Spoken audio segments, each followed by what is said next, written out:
రాజమండ్రిలో యాచకుల సంచారం కలవరపెడుతోంది. Municipal corporation కార్యాలయానికి గుంపులుగా చేరుతున్నారు. గోదావరి పుష్కరాలకు ముందే నియంత్రణ అవసరమనే అభిప్రాయం ఇప్పుడు వ్యక్తమవుతోంది. నిరాశ్రయులకు పునరావాసం కల్పించాలని కోరుతున్నారు జనం. రాజమహేంద్రవరంలో యాచకుల బెడద. బస్టాండ్లు, ప్రభుత్వ కార్యాలయాలు, ప్రధాన కూడళ్ల వద్ద గుంపులుగా బెగ్గర్స్. రోడ్డుపై మనిషి కనిపిస్తే చాలు చుట్టుముట్టి భిక్షాటన. రాజమండ్రిలో యాచకులు పెరిగిపోతున్నారు. మున్సిపల్ కార్పొరేషన్ కార్యాలయం, ప్రభుత్వ ఆసుపత్రి, కంబాల చెరువు, పుష్కరాల రేవు, లాలా చెరువు తదితర ప్రాంతాల్లో పెద్ద సంఖ్యలో యాచకులు కనిపిస్తున్నారు. వీళ్లలో కొందరి ప్రవర్తన అనుమానాస్పదంగా ఉంటోంది. దీంతో ఆందోళన చెందుతున్నారు స్థానికులు. గతంలో బెగ్గర్స్ను కట్టడి చేయడానికి పోలీసులు, నగరపాలక సంస్థ అధికారులు సంయుక్తంగా చర్యలు చేపట్టారు. దీంతో కొన్ని నెలల పాటు యాచకుల బెడద తగ్గింది. ముఖ్యంగా నిరాశ్రయుల్ని గుర్తించి వాళ్లను పునరావాస కేంద్రాలకు తరలించారు. అక్కడ వాళ్లకు ఆహారం, వసతి కల్పించారు. అలాగే అనుమానాస్పద వ్యక్తులపై నిఘా పెట్టారు. నేర ప్రవృత్తి గల వాళ్లను గుర్తించి చట్ట ప్రకారం వాళ్లను తరలించారు. దీంతో పరిస్థితి చాలా వరకు అదుపులోకి వచ్చింది. అయితే గత కొన్ని నెలలుగా మళ్లీ యాచకుల సంఖ్య పెరగడం ఆందోళన కలిగిస్తోంది. రోడ్ల మీద యాచకుల సంఖ్య విపరీతంగా పెరిగిపోవడం జరుగుతుంది. అర్ధరాత్రి టైం అయితే ఎవరెవరు ఎక్కడి నుంచి వచ్చారో కూడా తెలియట్లేదు. వీళ్ళందరినీ గుర్తించి యాచకులైన పేరుతో ముసుగులు, రకరకాల అరాచక కార్యక్రమాలన్నీ చేయడం జరుగుతుంది. రాజమండ్రి మున్సిపల్ కార్పొరేషన్ వాళ్ళు, అలాగే పోలీసు డిపార్ట్మెంట్ వారు కూడా ఈ రోడ్డు మీద తిరిగే యాచకులను అందరినీ కూడా ఒకసారి సర్వే చేసి ఎవరెవరు నిజమైన యాచకులు, వివిధ ప్రాంతాల నుంచి వచ్చిన వాళ్ళందరినీ కూడా తరలించాలి. వేరే ప్రాంతాల నుంచి కూడా చాలామంది ఉన్నారు. అర్ధరాత్రి టైం అయితే కూడా తిరగడం కొద్దిగా ప్రమాదకరంగా ఉన్నది. కాబట్టి మున్సిపల్ కార్పొరేషన్ వాళ్ళు, అలాగే మన పోలీస్ శాఖ వారు కూడా దీని మీద తగు చర్య తీసుకోవాలి. ఇటీవల కాలంలో రాజమండ్రిలో దాతలు, స్వచ్ఛంద సంస్థ ఆధ్వర్యంలో దాతృత్వ కార్యక్రమాలు ఎక్కువగా జరుగుతున్నాయి. అలాగే కొంతమంది తమ కుటుంబ సభ్యుల పుట్టినరోజులు, శుభకార్యాల సమయంలో యాచకులకు ఆహార పొట్లాలను పంపిణీ చేస్తున్నారు. ప్రధాన కూడళ్ల వద్ద బిర్యానీ, పులిహోర వంటివి అందజేస్తున్నారు. దీంతో పెద్ద సంఖ్యలో యాచకులు ఆయా ప్రాంతాల్లో గుమిగూడుతున్నారు. ఆంధ్రప్రదేశ్ వ్యాప్తంగా ప్రభుత్వ ఆధ్వర్యంలో అన్న క్యాంటీన్లు నడుస్తున్నాయి. అలాగే నిరాశ్రయుల కోసం ఆశ్రమాలు ఉన్నాయి. అయితే మానవతా దృక్పథంతో స్వచ్ఛంద సంస్థలు నేరుగా ఆహారం అందిస్తుండడం వల్ల రాజమండ్రికి బయటి ప్రాంతాల నుంచి జనం వస్తున్నారనే అభిప్రాయం వ్యక్తమవుతోంది. అయితే రానున్న పుష్కరాలను దృష్టిలో ఉంచుకుని ఆహార వితరణను కొన్ని ప్రాంతాలకే పరిమితం చేయాలని కొందరు సూచిస్తున్నారు. పుష్కరాల సమయంలో యాచకుల ముసుగులో అసాంఘిక శక్తులు వచ్చే ప్రమాదం ఉందనే అభిప్రాయం వ్యక్తమవుతోంది. అందువల్ల సేవా కార్యక్రమాలు చేసేవాళ్లు వాటిని తమ కార్యాలయాల వద్ద కానీ, నిర్ణీత ప్రదేశాల్లో కానీ నిర్వహిస్తే మంచిదంటున్నారు. ఈ యాచకుల ముసుగులో ఎంతమంది అరాచక శక్తులు వస్తున్నారు, ఎంతమంది పై ఊర్ల నుంచి వచ్చేసి ఉంటున్నారు, లేదా గంజాయి బ్యాచ్ల్లాగా ఏమైనా ఉంటుందా అన్న దాని మీద ప్రభుత్వం దృష్టి చెయ్యాలి.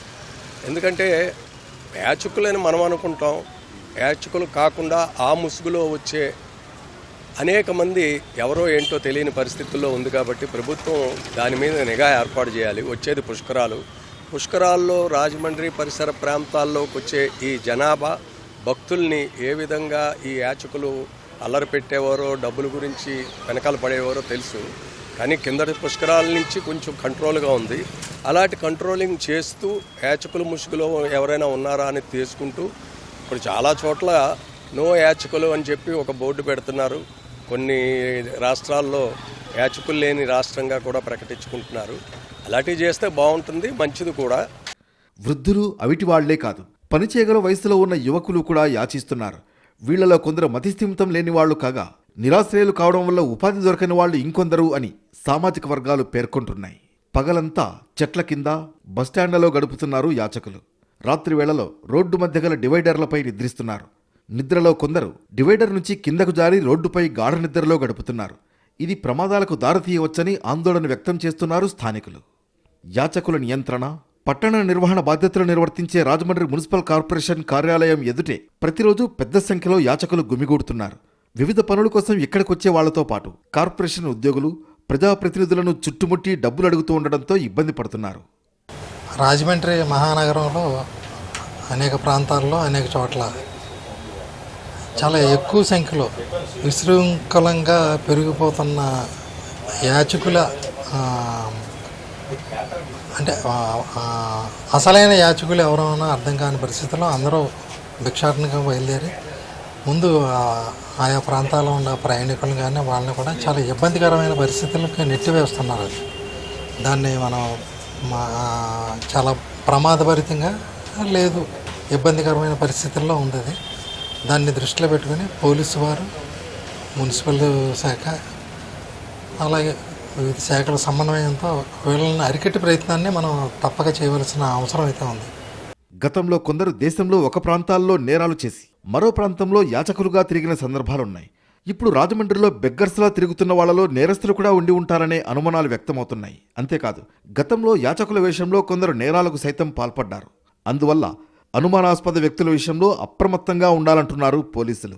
వీధుల్లో కొత్త వ్యక్తులు కనిపించినప్పుడు ఓ కంట కనిపెట్టాలని సూచిస్తున్నారు. యాచకుల వేషాల్లో నేరస్తులు వాళ్ళంతా దాగి ఉండే ఒక ప్రమాదకరమైన పరిస్థితి ఒకటి మనకు ఉండేది.